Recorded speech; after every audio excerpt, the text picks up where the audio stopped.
Meet Ray Crone, the 100th man to survive death row. Crone was convicted in 1992 for the brutal murder of a bartender who worked at one of his favorite hangout spots. You might believe the death penalty leaves no survivors, but history tells a different story. Some were pronounced dead. Some felt the rope tighten around their necks.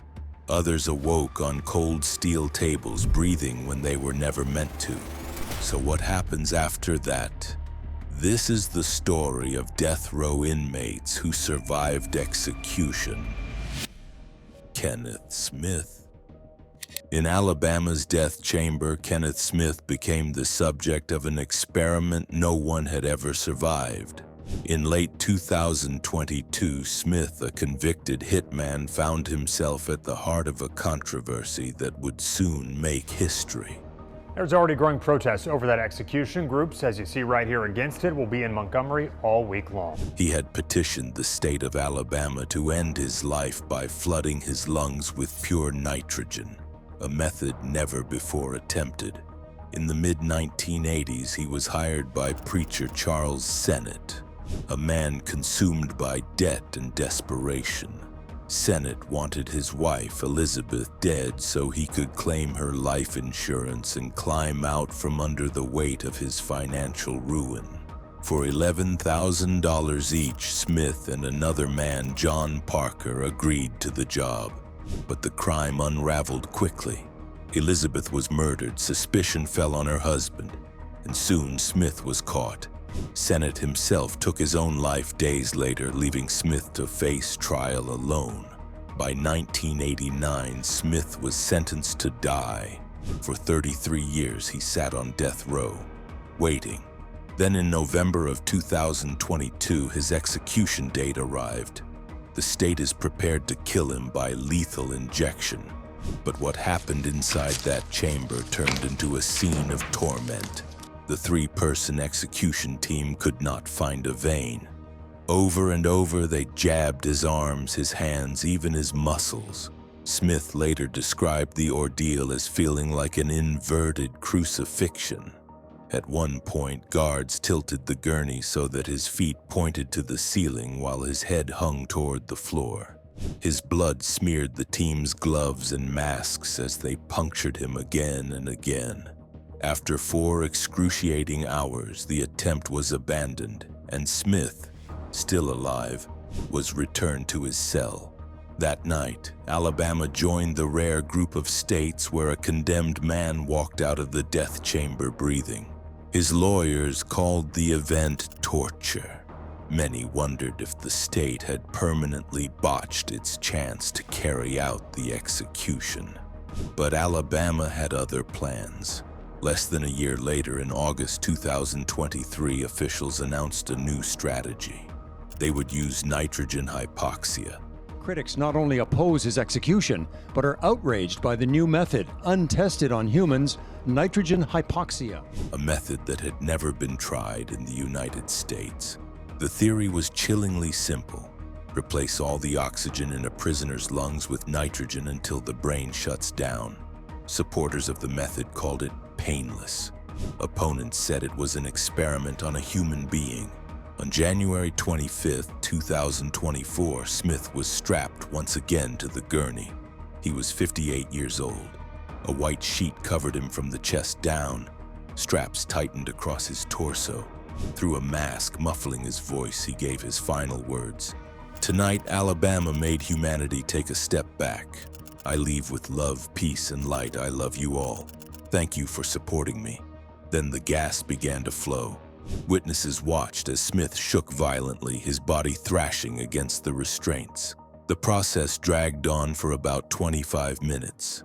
Kenneth Smith set to die Thursday by nitrogen gas, and right now that method is only approved in 3 states. This time, there was no reprieve, no governor's phone call, no second chance. Smith, who once survived the state's first attempt to kill him, was gone. Maggie Dickson. On an August morning in 1974, the cobbled square of Edinburgh's Grassmarket was packed with people, not for trade, but for a hanging. At the center of the square was 22-year-old Margaret Maggie Dickson. a fish seller whose life had taken a tragic turn after her husband disappeared. Likely pressed into naval service, Maggie moved south to find work. She became pregnant by the innkeeper's son, and as an unmarried woman, she lived in constant fear of the shame it might bring. Her baby was born prematurely and did not survive. In a desperate attempt to hide the tragedy, Maggie tried to conceal the birth. But when the tiny body was discovered in the River Tweed, she was arrested. The law of the time offered little mercy. Under Scotland's Concealment of Pregnancy Act, a woman who hid a birth was presumed guilty of infanticide unless she could prove the child had been stillborn. Even though there were no signs of harm, no bruises or marks of violence, a doctor declared that the infant's lungs floated in water, a test thought to show it had breathed. That single judgment sealed Maggie's fate, and she was sentenced to die. When the noose tightened that August day, the crowd watched her drop. After she hung motionless, her body was cut down and declared dead. A grim fight broke out over her remains, grieving relatives against medical students who wanted her for dissection, as was common for executed criminals. In the end, her family claimed her, sealed her in a coffin, and began the journey back to Musselburgh for burial. Then, halfway along the road, the impossible happened. A sound came from inside the coffin. At first, no one believed it. Then came another thud, followed by muffled gasps. The lid was pried open, and there was Maggie clawing for air. She was alive. In shock, her family rushed her back, and word spread like wildfire. Some whispered it was divine intervention, proof of innocence. Others speculated the hangman had been careless, perhaps even sympathetic. Whatever the reason, Scottish law was clear. Maggie had been declared legally dead. To hang her again would mean executing a corpse twice, and that was forbidden. She walked free. In the years that followed, Maggie rebuilt her life. She reunited with her husband, had more children, and lived for nearly 4 decades after the gallows tried and failed to claim her. Locals dubbed her Half-Hang-It Maggie, and her legend grew into song and folklore. Even today, a pub in Edinburgh's Grassmarket bears her name, where patrons raise a glass to the woman who quite literally escaped death. William Duell. There's a reason hanging eventually disappeared from the list of execution methods. Too many times, the rope failed to finish the job. And among the strangest stories is that of a teenager named William Duell. Duell was just a minor when he found himself tangled in a crime he could never escape from. Convicted as an accomplice in the assault of a woman named Sarah Griffin, he was sentenced to death. On November 24, 1740, Duell was led to the gallows at Tyburn alongside 4 other condemned prisoners. The crowd gathered, expecting to witness the final moment of a boy whose life had barely begun. The executioners did their work. The trapdoor fell, the ropes tightened, and for 20 long minutes his body dangled lifeless in front of the public. At last, Duell was cut down, declared dead, and carted off, like so many others before him, to an anatomy theater, where doctors would dissect his remains for medical study. But William Duell's story was far from over. When attendants stripped away his clothes and placed him on the cold table, something remarkable happened. A sharp-eyed observer noticed faint, shallow breaths. At first, they doubted what they were seeing, but as the hours passed, his breathing grew stronger. Soon, Duell stirred, sat up, and to the astonishment of everyone in the room, began to speak. Imagine the scene. A boy believed to be a corpse suddenly rising in a room full of surgeons. The dead had returned, and no one could believe their eyes. Unfortunately for Duell, survival did not mean freedom.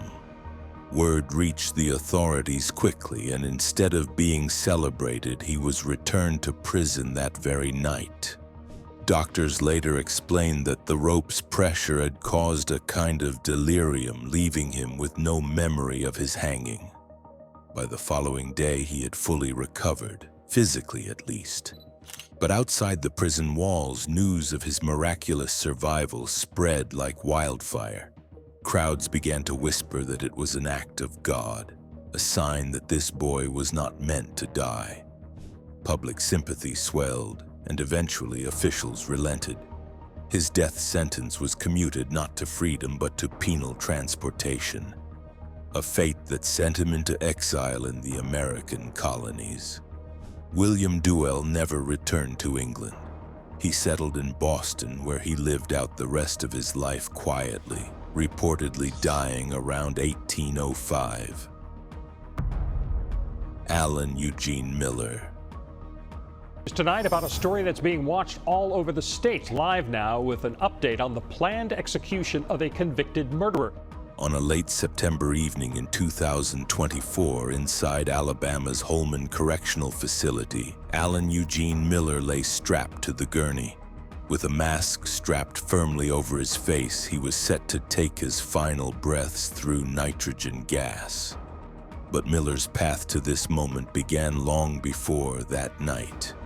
In the summer of 1999, Pelham, Alabama was rocked by violence.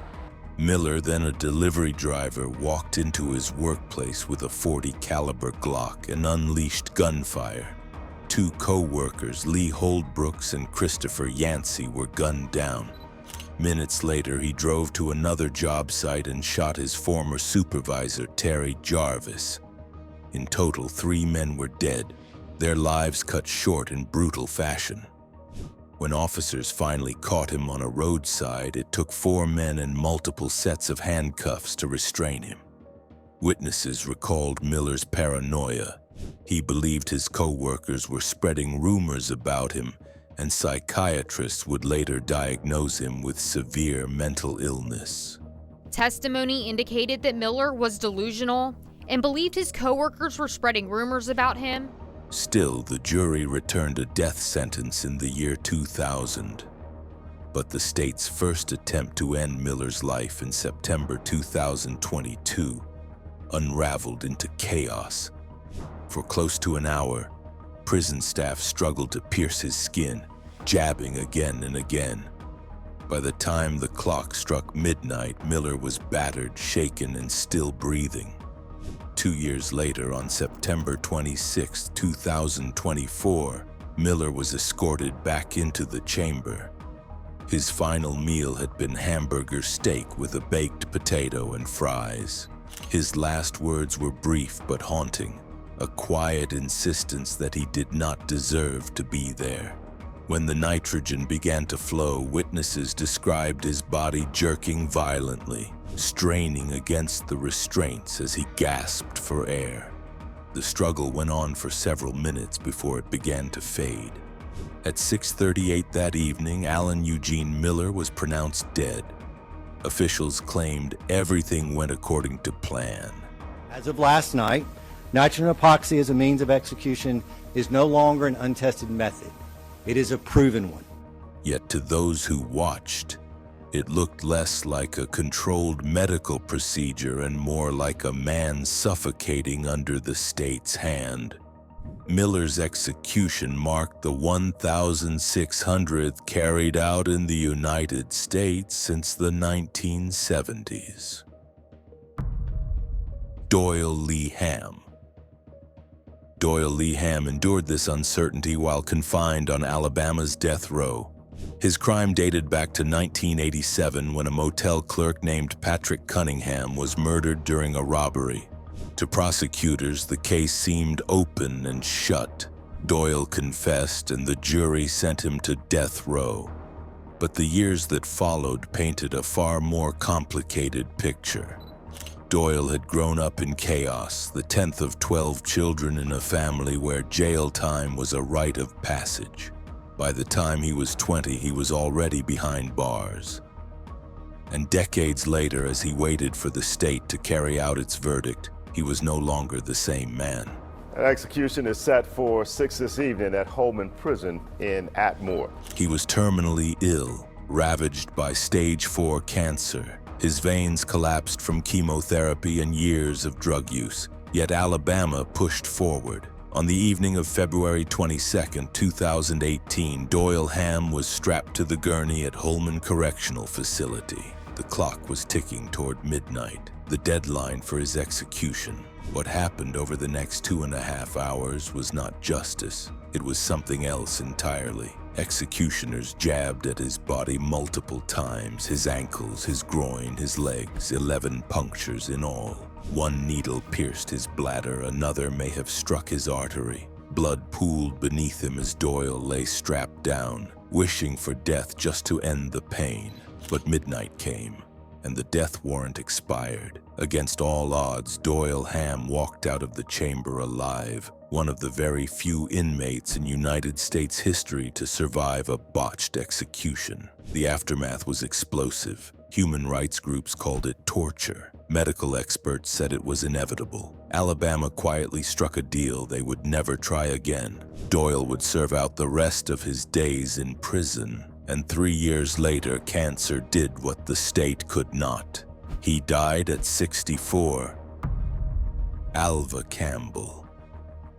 By the time he was wheeled into the chamber, Alva Campbell's body was already breaking down. Attorneys for convicted killer Alva Campbell still insist tonight that he is too sick to be executed. Yet, what happened that morning was not death. In November of 2017, inside the Southern Ohio Correctional Facility, 69-year-old Alva Campbell was wheeled into the chamber. His frame is frail, his skin pale, his breathing shallow. He has a colostomy bag attached to his side, oxygen treatment several times a day, and doctors have already warned that he suffers from cancer, asthma, heart disease, and lung problems. As guards strap him down, memories of his long and violent past loom. Born in 1948, one of 6 children, Campbell's childhood was marked by neglect and cruelty.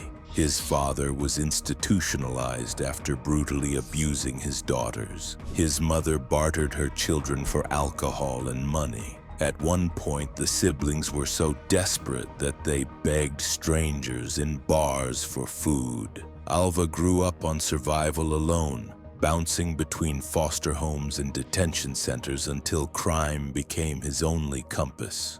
This was Alva Campbell in 1972, heading off to prison for 20 years for the murder of a bartender in Cleveland. By his 20s, he had racked up armed robbery charges. In 1972, he killed a man during a robbery and was sentenced to life in prison. But somehow, 20 years later, parole gave him freedom again. It wouldn't last. In April of 1997, while pretending to be paralyzed and confined to a wheelchair, Campbell pulled off a daring courthouse escape. He overpowered a sheriff's deputy, stole her gun, and carjacked a man named Charles Dials. Hours later, when Dials refused to lie face down in the car, Campbell shot him twice, ending his life. The jury sentenced him to death. He would spend the next 19 years waiting for the state to finish what he started. That morning in 2017, the state of Ohio was ready. The witnesses gathered. A hearse waited outside. Protesters stood silently at the prison gates. Inside, executioners leaned over Campbell's fragile body and began searching for a vein. The minutes dragged into hours. They tried his arms, his legs, even the space near his ankles. They pressed, prodded, and whispered for him to stay calm. But no matter how many times they punctured his skin, nothing worked. To prop Alva Campbell up to help him breathe so that he can then be put to death. His veins, ruined by decades of illness, simply gave them nothing to work with. For nearly 80 minutes, the team struggled. Campbell grimaced, shifted in pain, wiped away tears. He even shook hands with the team at one point, whispering, "This is a day I'll never forget." The death warrant was still valid, the witnesses still waiting, but time was running out. Finally, the officials gave up. The execution was called off. Alva Campbell became only the third person in United States history to survive an execution attempt once it had begun. To some, it was divine intervention. To others, a grotesque failure of the system. The American Civil Liberties Union called it torture. International human rights groups demanded answers. And in Ohio, lawmakers quietly scheduled a new execution date for 2 years later. That date would never come. Campbell died in March of 2018, only 4 months after surviving the chamber from natural causes inside his cell. Willie Francis. He was just a teenager when he was sentenced to die, but when the switch was thrown, something unthinkable happened. In 1944, St. Martinville, Louisiana was shaken by the murder of Andrew Thomas, a well-known white pharmacist. Within days, suspicion fell on a 16-year-old black teenager named Willie Francis, who had once worked for him. The case against Willie was thin from the start. No physical evidence tied him to the crime. The supposed murder weapon disappeared before the trial. Police claimed they found Thomas's wallet in Willie's possession, but it was never entered into evidence. Arrested in Texas on another charge, Willie was interrogated without a lawyer and coerced into confessing. His statements were inconsistent, and later he recanted them entirely. When the trial began, the outcome was swift and brutal. 12 white jurors heard no defense witnesses, deliberated for only 15 minutes, and condemned him to death in Louisiana's electric chair, even though he had just turned 15 at the time of the crime. 2 years later, on May 3, 1946, Willie was led into the death chamber at St. Martinville. Locals called the chair Gruesome Gertie, a wooden frame painted brown, its leather straps stiff and cracked. Guards strapped him down, pulled a hood over his head, and threw the switch. But what happened next stunned everyone in the room. Instead of silence, Willie screamed from beneath the hood, "Take it off! Take it off! Let me breathe!" The chair jolted violently, sparks flew, but death never came. The machine, it turned out, had been wired incorrectly by a drunken guard and an inmate. Willie Francis had just become the first person in United States history to survive the electric chair. His survival ignited a national debate. Could the state legally try to kill someone twice? Local attorney Bertrand de Blanc, ironically a friend of the victim, took up Willie's case, arguing that forcing him into the chair again would be cruel and unusual punishment, and a violation of double jeopardy protections. The case reached the Supreme Court, where the justices split 5-4. By the narrowest margin, they ruled Louisiana could proceed with another execution. Even Justice Felix Frankfurter, who sided with the majority, admitted later that he had gone against his conscience. He wrote to the governor begging for clemency, but the plea fell on deaf ears. On May 9, 1947, a year after his first brush with death, Willie Francis was brought back to Gruesome Gertie. This time, the current surged properly through his body. Before the hood dropped, he told a reporter he was ready to meet the Lord with his Sunday pants and Sunday heart. Wenceslao Moguel. On March 18, 1915, in the heart of the Mexican Revolution, Wenceslao Moguel faced a firing squad. Bullets tore through his body, one slammed into his head, and yet somehow he lived to tell the tale. Moguel had fought under Pancho Villa, the rebel general celebrated as a hero by the poor and despised as an enemy by the state. When Villa's forces were defeated, Moguel and others were captured. There would be no trial, no defense, no appeal, just a sentence: death by firing squad. The ritual was precise. 9 rifles would fire at once, followed by a 10th soldier who delivered the coup de grace, a single point-blank shot to the head to ensure the job was finished. That day, Moguel took all of it. 9 bullets ripped through him. Then came the final shot straight to the face. He collapsed. By every measure, he was supposed to be dead. But death didn't take him. Accounts differ on what happened next. Some say he lay still among the corpses until the soldiers left, then dragged himself through the dirt to a nearby church. Others say villagers found him barely breathing and carried him to safety. However it happened, the fact remains. Wenceslao Moguel survived his own execution. The wounds left him scarred for life, one bullet hole tearing through his cheek so deeply it became a permanent mark. Decades later, when he told his story on Ripley's Believe It or Not radio in 1937, people struggled to believe him until they saw the photograph. In it, Moguel stares directly into the camera, calm, almost defiant. The sunken scar in his face is proof of the bullet that should have killed him. He lived not just days or years beyond that firing squad, but decades. Wenceslao Moguel died in 1976 at 79 years old. Anne Green. In the winter of 1650, a coffin was opened in Oxford, England. Inside lay Anne Green, a 22-year-old servant executed just hours earlier for murder. Physicians crowded around, ready to dissect her remains. But as they leaned closer, one of them noticed something that should have been impossible. But how did she end up on the gallows in the first place? Anne worked in the household of Sir Thomas Reed, a justice of the peace. She claimed she had been seduced by his grandson and soon after miscarried a child at just 17 weeks. But under the harsh Infanticide Act of 1624, the law presumed any unmarried woman who concealed the death of her baby was guilty of murder. Unless she could prove the child was stillborn, Anne couldn't. Even with a midwife and fellow servants testifying in her favor, the court refused to believe her. The judgment was final. She would die by hanging. On December 14, 1650, she was led to the gallows at Oxford Castle. Friends clung to her in those final moments, tugging at her legs to hasten her death and spare her suffering.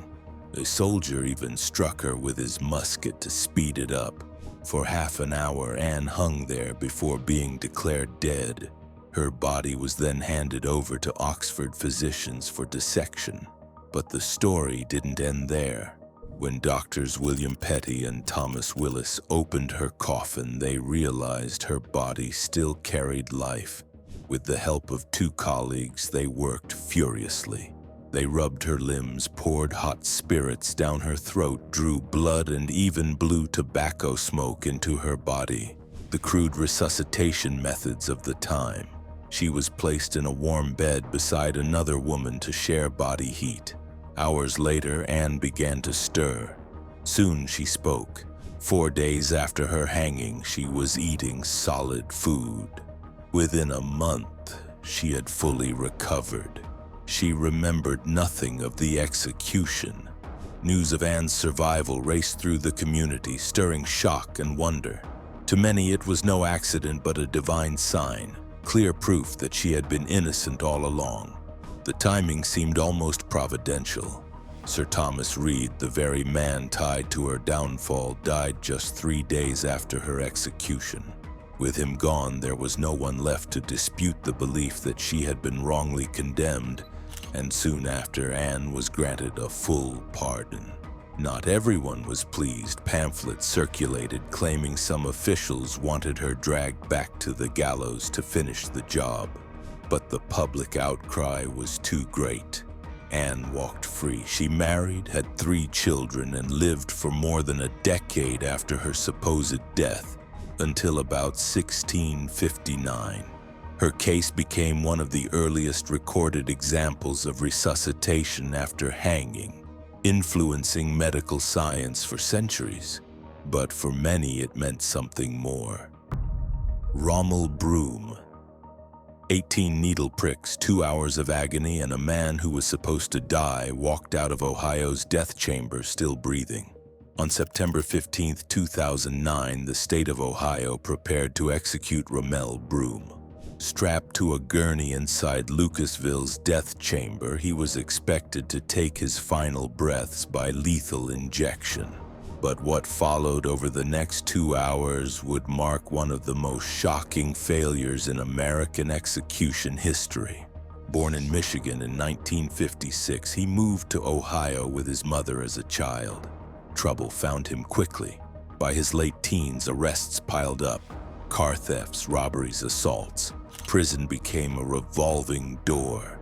And when he was released in the mid-1980s, he spiraled further. That September, he abducted 14-year-old Trina Middleton as she walked home from a football game in East Cleveland.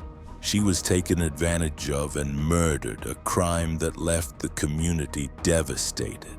Within weeks, Broom was arrested after another attempted abduction.